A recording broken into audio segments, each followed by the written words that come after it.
ನಮ್ಮ ಬೆಂಗಳೂರಿಗರಿಗೆ ವೀಕೆಂಡ್ ಬಂದರೆ ಸಾಕು ನಂದಿ ಹಿಲ್ಸ್ಗೆ ಹೋಗೋದು, ಇಲ್ಲ ಏರ್ಪೋರ್ಟ್ ರಸ್ತೆಯಲ್ಲಿ ಲಾಂಗ್ ಡ್ರೈವ್ ಹೋಗೋದು ಅಂದರೆ ಸಖತ್ ಇಷ್ಟ.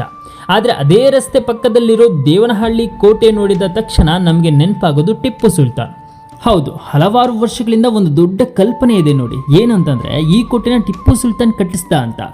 ಆದರೆ ನಿಜವಾದ ವಿಚಾರ, ಈ ಕೋಟೆಯನ್ನು ಟಿಪ್ಪು ಸುಲ್ತಾನ್ ಕಟ್ಟಿಸಲೇ ಇಲ್ಲ. ಹೌದು, ಇಲ್ಲಿರೋ ಆರ್ಕಿಯಾಲಜಿಕಲ್ ಸರ್ವೆ ಆಫ್ ಇಂಡಿಯಾ ಅಧಿಕೃತ ಮಾಹಿತಿ ಪ್ರಕಾರ ಈ ದೇವನಹಳ್ಳಿ ಕೋಟೆಯನ್ನು ಕ್ರಿಸ್ತಶಕ 1501 ಮಲ್ಲ ಬೈರೇಗೌಡರು ಅನ್ನೋ ಪಾಳೆಗಾರರು ನಿರ್ಮಿಸಿದರು. ಹೌದು, ಟಿಪ್ಪು ಸುಲ್ತಾನ್ ಹುಟ್ಟುವುದಕ್ಕೂ ಸುಮಾರು 255 ವರ್ಷಗಳ ಮೊದಲೇ ಈ ಕೋಟೆ ಇಲ್ಲಿ ಭದ್ರವಾಗಿ ನಿಂತಿತ್ತು ನೋಡಿ. ಹಾಗಾದರೆ ಟಿಪ್ಪು ಸುಲ್ತಾನ್ಗೂ ಈ ಕೋಟೆಗೂ ಸಂಬಂಧನೇ ಇಲ್ವಾ ಅಂತ ನಿಮಗೆ ಈಗ ಪ್ರಶ್ನೆ ಬರ್ಬೋದು.